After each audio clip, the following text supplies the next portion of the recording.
The god's wood of Winterfell did not doze in winter. It listened. The snow that lay upon the branches was not a blanket but a choir, each flake a bell that chimed in the bare hush, noting the tilt of a wind, the weight of a cloud, the drawn breath of a wolf beyond the wall of trees. Beneath all that white and murmur the roots held counsel, tangled and deep. Tongues of old would whispering of things that had been and things that might be. And in the red-veined face of the heart tree the mouth had its own silent shape that men mistook for a grimace or a smile. Music lives in grain and ring, the old ones teach, and the sap remembers. Bran listened as the tree listened. The life inside him had grown so quiet these last years that he could go still as frost if he wished, and in that stillness the world uncurled itself like a fern. Every frond a path, every spore a drifting chance. He remembered the long fall, the taste of blue sky before snow, the warm iron of his own blood when his lips split. He remembered Hodder's hands like a child's and not like a child's, and the pity and terror of doors held shut for too long. He did not flee his memory anymore. He arranged it like a careful steward, the way Maester Luwin once arranged the scrolls of the castle, and set the past in its cubby and the future in its loft, and let his thought travel up and down the shelves. When he opened his eyes, they were his own and not the tree's. The heart tree stood in front of him in its ancient red. Somewhere behind, the broken tower stones had warmed a little where the low sun struck them. Beyond that, the yard would be all the bustle of men oiling leather and sharpening iron for reasons of habit in a world that felt newly unbalanced and newly calm both at once. The new lords to the south had swapped banners and words like cups at a feast. All the same, the ravens still came to the rookery. All the same, ghosts still walked the lich yard when the smoke lay thick. The snow fell or it didn't. Summer's bones lay at the foot of the tree, a memory cleaned of flesh by fox and time. Bran's hand, when he touched the skull, was gentle. He had put off this work as he put off waking after a fever. Not out of fear, but because the act of rising would mean he must continue to rise, and there would be no return to the bed's hollow. The war was ended, if such things ever end. He had been made king by mouths that never thought to call him a child first, and wheels had been spoken of and broken, and men had nodded as if breaking a wheel were like breaking a branch. The iron chair had become a story in a new story, but the roots below were older than chairs and stories. The old songs had no notion of thrones. They had notions of winters, and of the hungry thing that winter keeps, pacing. The dance had been a fire of another kind. He had not been there, and yet he had been. The Weirwoods had felt the heat driven up into the bones of the world by dragons burning towns and towers, and the screams had gone into the grain.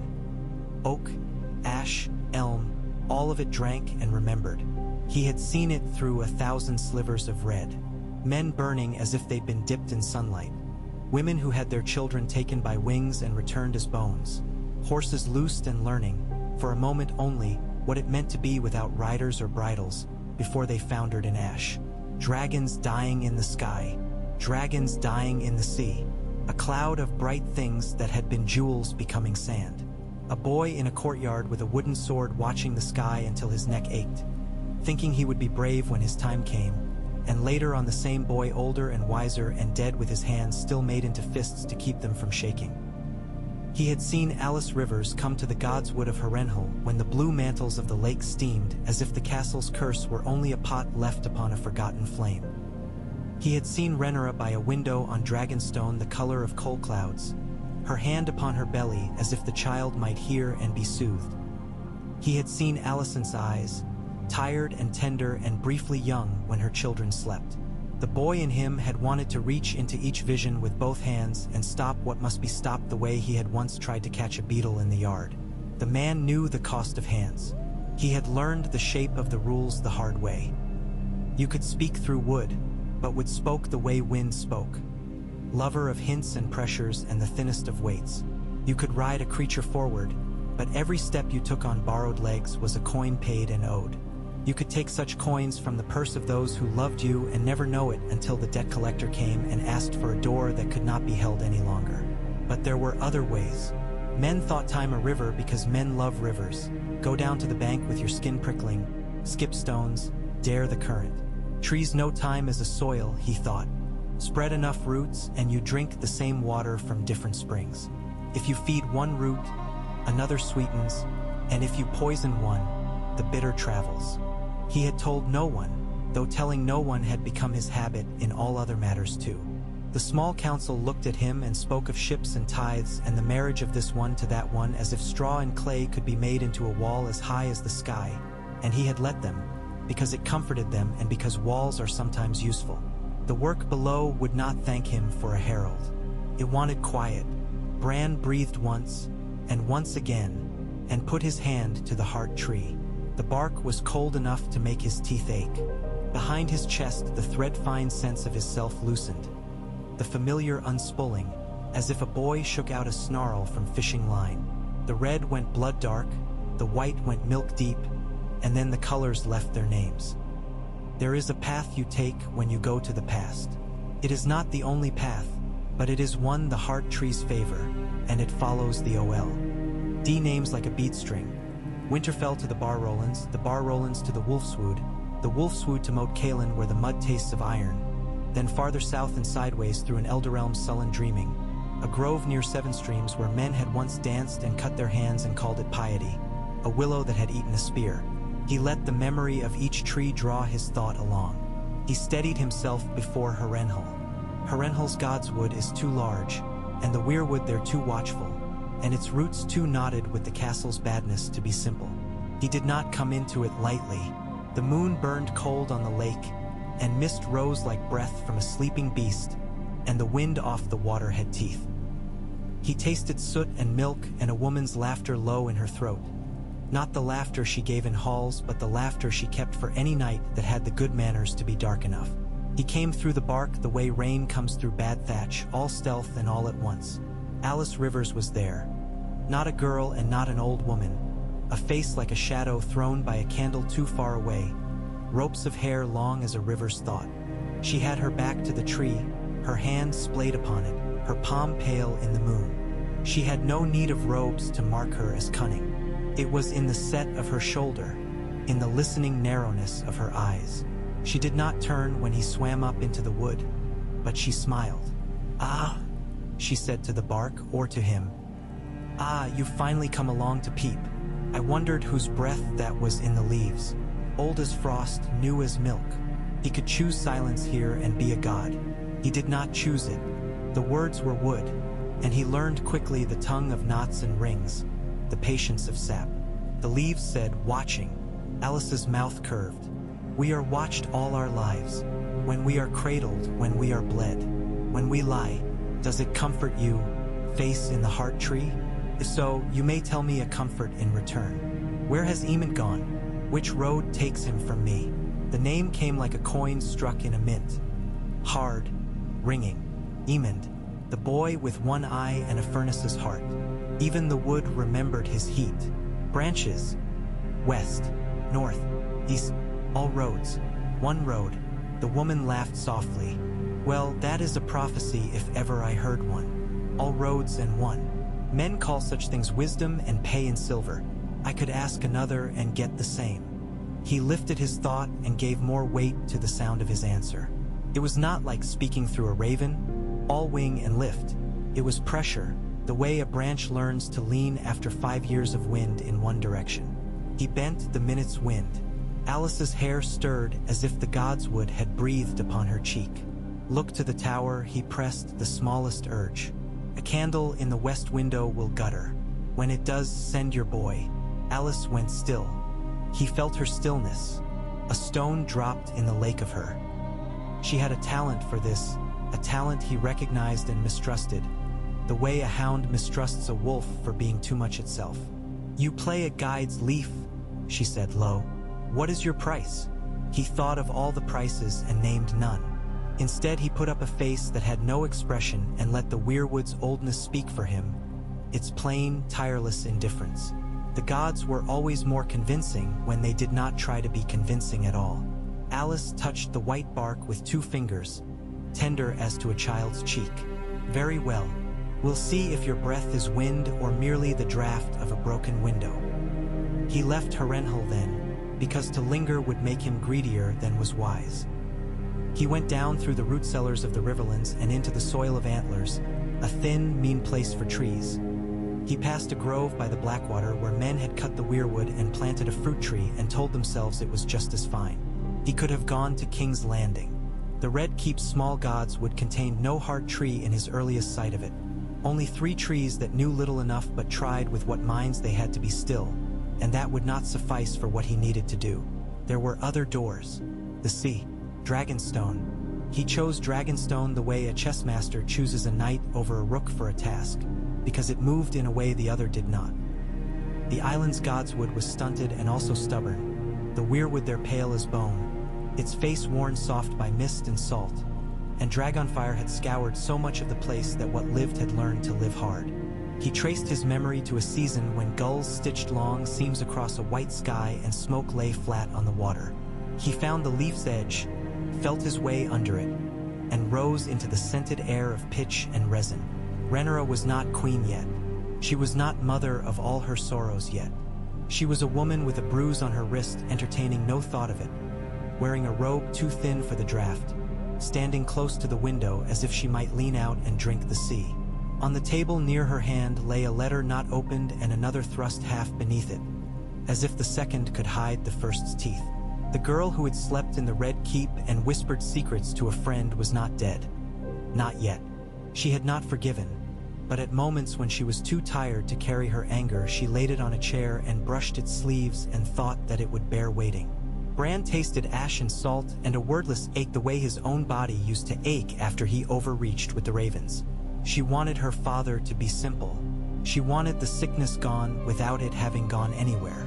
She wanted the child in her belly to live in a world that did not bargain with children. The Weirwood's face saw her without judgment. Bran did not attempt one either. He had learned that judgment is a knife you sometimes cut your own hand on first. He put the lightest of presses into the air, the suggestion that a breeze had shifted. The fire in the hearth snapped as if something in it had changed its mind.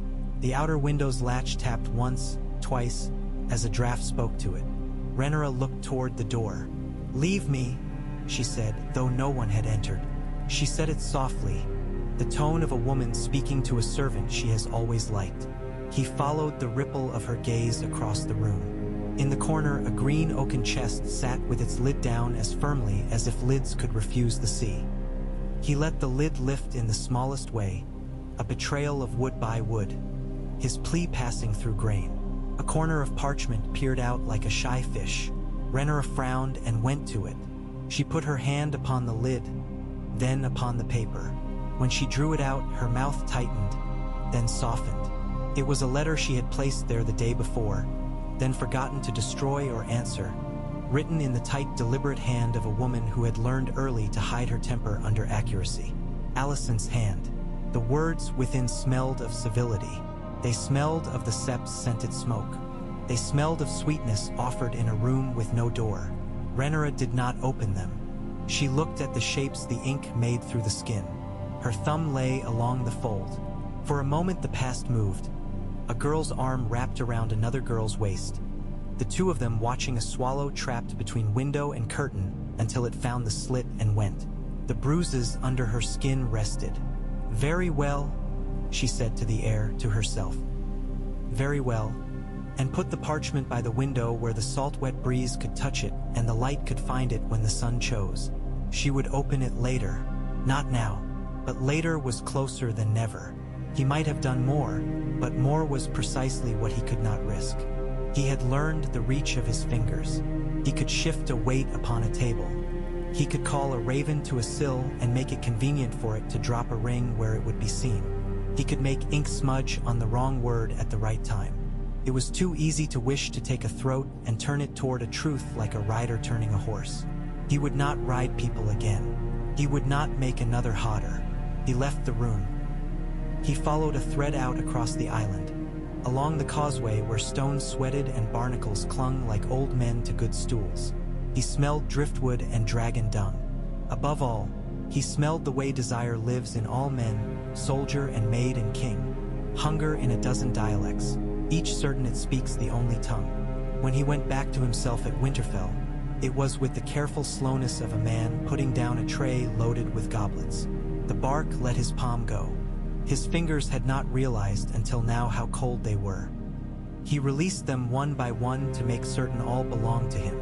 Somewhere in the bailey, a boy with straw in his hair ran after a dog and fell and laughed. The sound anodded something that had meant to become a worry. He slept then, not long, not deep. Sleep come sparing is better for certain kinds of thinking. He woke to darkness and the hush of steady snow. The castle's warm stones gave back a low heat like the breath of a sleeping aurochs. He found bread and a slice of cheese that wanted a knife and ate both in the unimportant company of a candle. The work of kingship could be done tomorrow. It would not matter if there were 2 fees for the ferry and 1 unaccounted for. It would matter if dragons burned 1,000 men because 2 women could not find the word that would become a bridge. He would need other doors. Driftmark had no heart tree. The Valerians had chosen sea worship long ago, and the green faith had grown there in tangled hedges that could not remember as deep.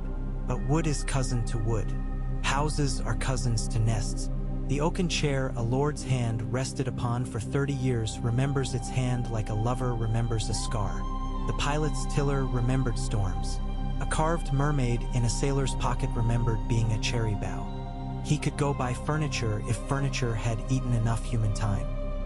He would find a piece of wood in high tide that had touched Corlys Valerian's palm in his 50th year. When men begin to believe the shape of their hands is the shape of the world, he would listen to that. He would go by a prayer stool in the sept at the Red Keep where Alicent had worn the varnish thin with 2 years of fingertips. He would pass by a toy carved for a prince who would never carry a sword and would never need a sword. He would be patient. The second night, he went to a place that was not a place. The space between the falling of a candle and the rise of the smoke, which is a sort of hinge. In Harrenhal's Gods would the candle Alice had been promised guttered in the West Tower. And then it died. The boy on whom she called was a runty thing with hands that looked as if they'd always be red from cold.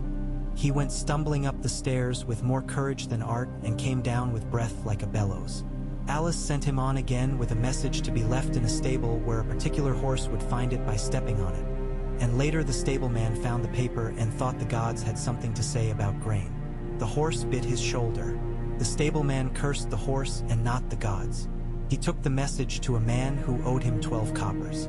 The man read it and did not understand and burned it, and the burning of it set a spark that took to a straw in a corner, and the straw woke to become flame, and the flame was put out in a panic with old ale, and in the stink of it a different thing happened. A boy sleeping Syed aloud a name he had not meant to say. There are many paths to a tower. He would not know which of them would suit until he set foot to one. He woke a third night beneath Winterfell's heart tree and felt the slow rumor of the south in the sap. A rumor can be a beginning if one is stubborn. He took it up like a weaver, set it across warps and wefts. He drew his mind thin past Dragonstone to King's Landing, not to the God's Wood but to the Sept and the Queen therein. Alicent slept sitting up, which is a talent many wives of kings learn. Her eyes had the swollen look of eyes that had practiced not crying and had been caught out by tears anyway. She had a book upon her lap, and her thumb rested in the hollow of its gutter as if she had fallen asleep trying to hold the words from escaping. Her hair, half loosed, had found a freedom in darkness and spread. The candle at her elbow had eaten itself to a stub and put down a funeral tear of wax as if to decorate its own dying. The septa who loved her sat on a stool and dreamed of a garden. The statue of the mother had bats in her hair no one had noticed. Bran found no wood to speak in there that would listen, not as the heart trees listen. He tried the bench. It had a memory of a carpenter thinking particularly about his wife's bread. He tried the book. It had a memory of the last chapter's words and what they drank from the last reader. He tried the pew in front of her, which remembered all the prayers said upon it and none of the answers. The pew would do. He asked nothing impossible. He asked for mercy to taste like something in the mouth, not like a lesson in a book.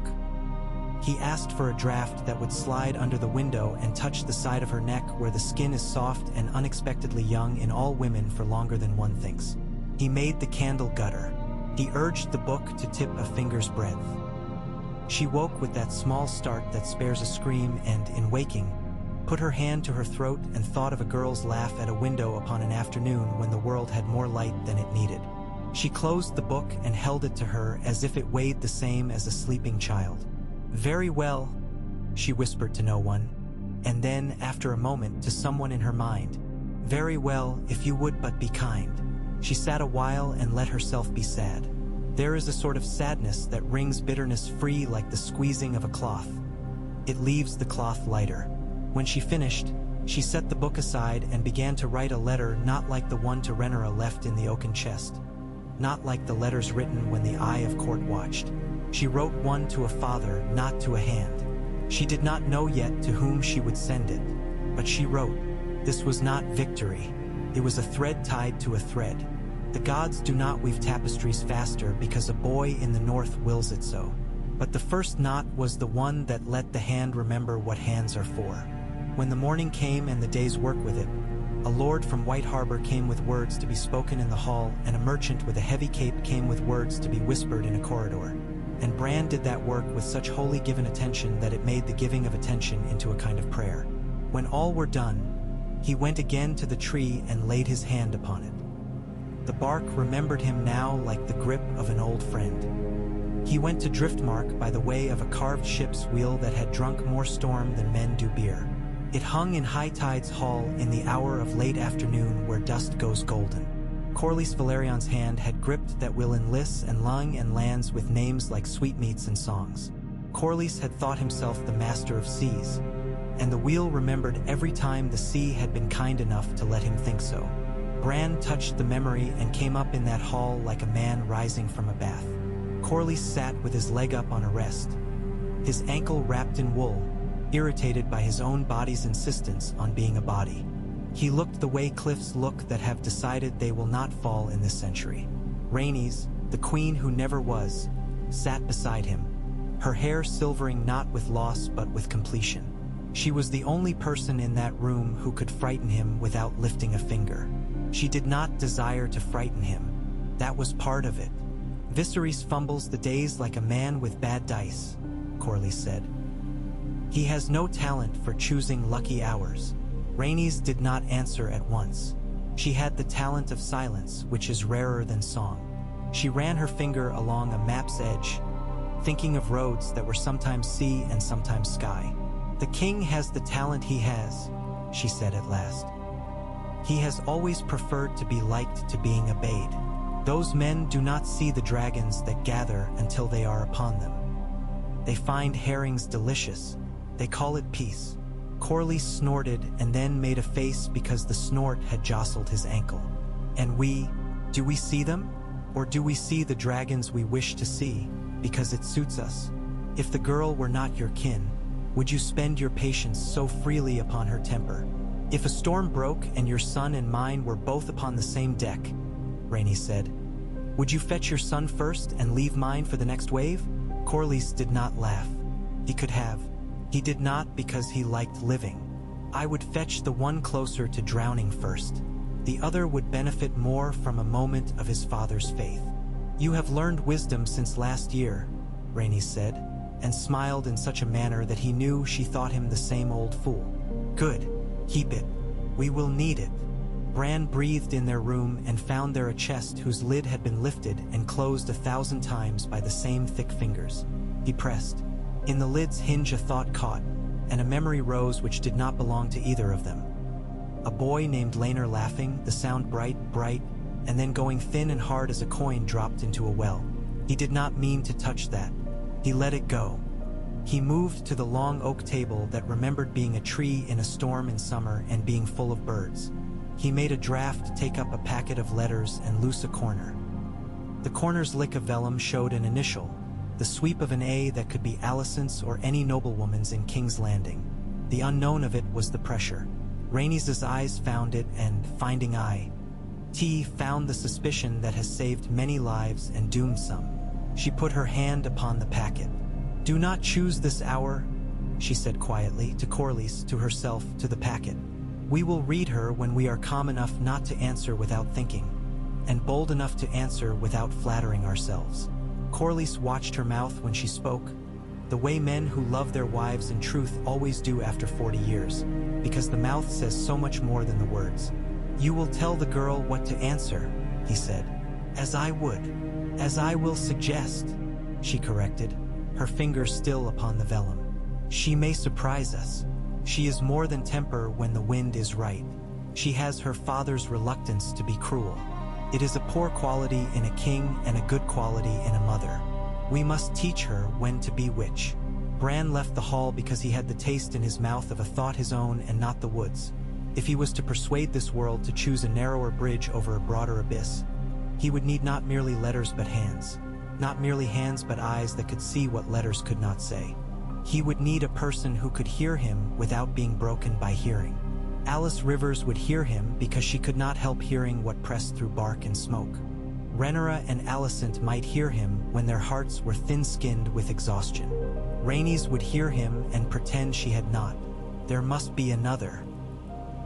He went looking for Nettles and found her only sometimes, because the girl who would be called witch and whore and worse had not learned yet that the world saved special cruelties for those who tamed what it did not believe should be tamed.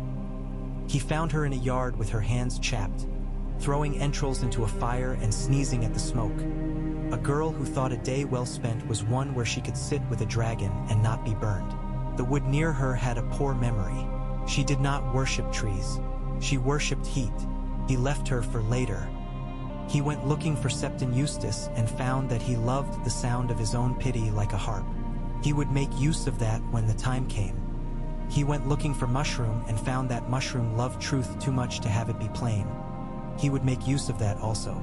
He looked for Criston Cole, and it was like trying to look at a sword when the sun is full upon it. He left him, too, to the hour when a blade is left overnight and shows its true color in dawn's gray.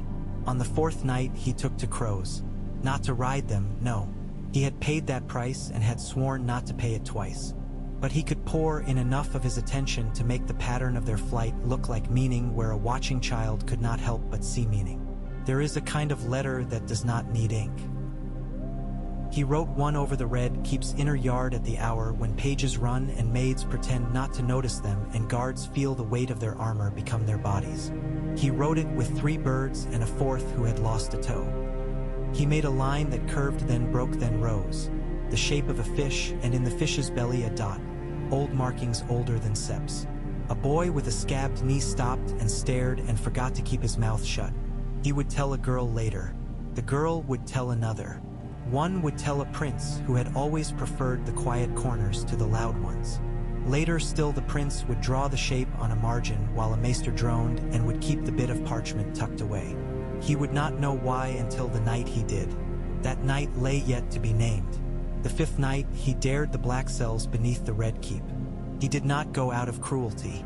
He went out of accuracy. In a cell with a rat for a roommate, a man lay awake and spoke to the dark in a voice that had once made boys stand up straighter. He spoke of duty and of failing it, as if duty were a woman he had loved badly and then too well. He spoke of the hour when the king's hand had trembled and of the moment when the hand should have been steadied. The wood down there was poor. Stone remembers, but it remembers pressure, not stories. A splinter from a broken stool kept a little of a carpenter's sweat and a little of the swearing that goes with bad tools. Bran put his thought upon the splinter as a winter bird puts its foot upon a reed and made a draft move. The rat went left instead of right. The man laughed in the dark at nothing. He would stop laughing for a year. Later the laughter would come back in a place it ought not, and that would be useful to someone else. The world is a well of unintended blessings and harms. Then, because it is not wise to push at walls forever, he rested. He watched days go forward like oxen in a yoke. Men rose and went to beds and rose again. Letters were opened. Letters were not. A candle guttered and changed the hour of a woman leaving a room by half a minute. The half minute kept a meeting from happening in a corridor. The meeting happened, then, in a garden, where ears were more leaves than stone. A raven dropped a ring. A boy found it. He would keep it because it made him feel the way he thought knights must feel about their swords. He would tell no one. He would show it to a girl in a corridor and show it to her, brush her hand by accident. The brush would become a habit. 20 years later, she would tell their granddaughter a thing she would not have told a stranger. The granddaughter would grow up and write a book. None of these acts would be known by their doers as part of a dance. All would be a part. In Winterfell's yard, the ice changed voice as the thaw began under the crust. Bran watched the white in the well-mouth go thin as veils and marveled the way men always marvel that winter contains within it the exact shape of spring. He did not believe himself a god. He believed himself a gardener who had been given a spade too heavy for his back and a patch too large for his patience and told to plant for a noddy. He planted anyway. On a day when the air had that hollow sonority that means weather is thinking, he sat in the solar and let the steward talk to him of grain. The man's cheeks had apples in them from the cold. His hands had split and healed along their ordinary seams. Bran listened and thought of bread. Bread is a better thing to think of than war when one can. When the steward left, he took up a bit of charcoal and drew a line upon the table's underside. The same fish with a dot he'd taught the crows to fly. It soothed him to make a pattern the world might recognize later and think was always there. You do not rewrite the past, he told himself. He mouthed it the way a boy recites the names of the kings. You change the posture of roots before a storm. You prune. You prop. You brace one trunk against another. The forest does the rest by being forest. It was 3 weeks before anything like a sign came back to him in the heavy way a sign answers a prayer, long enough for him to feel he might be simply mad in a new direction. He was not, he told himself, afraid of madness. He had worn it on his head like a helm for too long, and it had left him with scars and with a skull harder than before. He had learned to count the living and to count the dead and to accept both sums. Even so, a boy likes an answer. It came on a wind from the south that had leaves in it. The leaves were fig and pear, and there was pitch and lamp oil underneath and the iron smell of too many people pressed together in a space too small for their hope. Came in the taste of paper. He knew the taste because he had taken it in so often. Oak galls and soot and gum. The paper that came with the wind carried no words to his mouth, because mouths are not meant to taste words, but it carried the shape of words, which is sometimes better. The shape was question and not accusation. The shape was a young woman's talent trying to hold a world from breaking in her hands. The letter itself lay upon Dragonstone's sill. Rhaenyra had opened it after all. She had read it once and once again and once a third time, each read loosening a knot in her jaw and tightening another above her eyes. Then she had set it upon the sill and gone to bind her hair and wash her face and compose the thing in her that would answer it and make the answer useful. She left it where the wind might lift it if the wind were a child. The wind was, this hour, a child. It lowed and pawed and made mischief. It tipped the letter from the sill and made it flutter and flattened it and pressed it to the floor by the corner. Rhaenyra knelt to pick it up and laughed, because the corner had smeared where the ink had been too wet when Alicent had folded it too fast, because queens and girls share impatiences. In the smear she saw a shape like a fish with a dot. She would not remember that she had seen it. It would go down into the subconscious layer where things make their nests and influence a hand 3 days later when she sketched a map for a messenger, and the man who received that map would err, and the error would keep him from meeting a boy with a knife in a side street by the baker's ovens, and the boy would live and one day prevent another boy from throwing a lamp. It is not the way men tell tales of heroes. It is the way the world works when no one looks. The stranger and more generous sign came from Harrenhal. Alice Rivers went to the tree with a cup in her hand and poured out a little wine upon a root, and the wine smelled of blackberries and old wood, and she said in her low voice that belonged to no one, "You have a plan, Leaf. It is either wise or something that pleases you. If it is both, then perhaps we will not all roast like ducks." She tipped her head back and drank and made a face of pleasure. "Send me a dream I can ride." He could do that. Dreams were a language he spoke better than letters by now. He could lay an image upon a woman's sleep, and if she were the sort to carry it, she would carry it. If she were the sort to drop it in her first piss, she would. He shaped her a dream of 2 dragons upon a tower, one blue with a white fire that burned like the north wind, one black with a red fire like the mouth of the earth. He set between them a child holding nothing and unharmed. He let the child laugh. He made the sky clear. He made no armies, no banners. He gave her a tower she knew. He gave her a tower without doors. She woke before dawn with her hands open upon the sheets, as if she had risen to catch a falling thing and found it safe already in the air. She smiled. "No doors," she said, pleased. "Then we will teach them to behave as if doors do not exist." The first overt move of the new dance did not look like a dance at all. A wagon of pears went astray and ended up at a gate where pears had not been seen all winter. Men who might have fought over the last loaf cut a pear 6 ways and laughed like fools with juice on their chins. A message was hidden under the bottom pear but fell out before it was found. A dog ate it and threw it up behind a barrel. A boy cleaning the yard saw the vomit and swore and threw sand over it.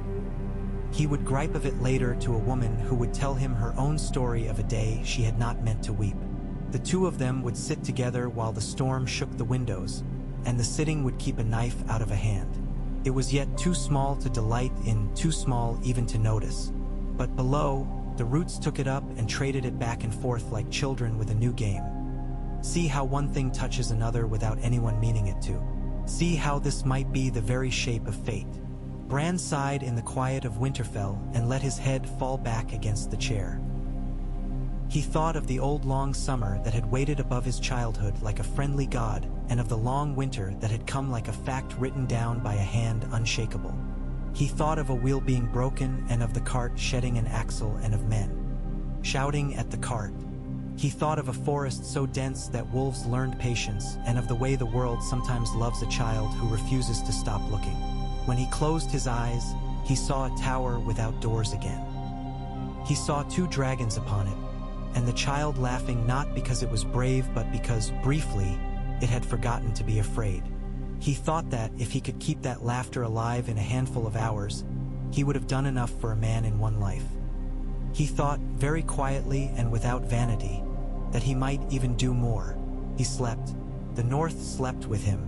South the wind changed. A gull, surprised by it, changed course and found a current it liked better. The gull's shadow touched an old woman's face, and she closed her eyes and thought of a boy she had not forgiven. In the morning she woke and forgave him by telling his child a story with gentler teeth. By then, the letter upon Dragonstone had been answered with one that did not use the word enemy and did not pretend that love and war were ever anything but neighbors. It would be months before anyone named what was happening. It would be years before anyone wrote it down. The men who would lay claim to explaining it later would say that the gods took an interest, or that women are changeable, or that dragons tamed themselves because dragons are proud and pride does not like to be commanded. The truth was simpler and more patient. A boy spoke to wood, and wood offered pressure where pressure had room to work.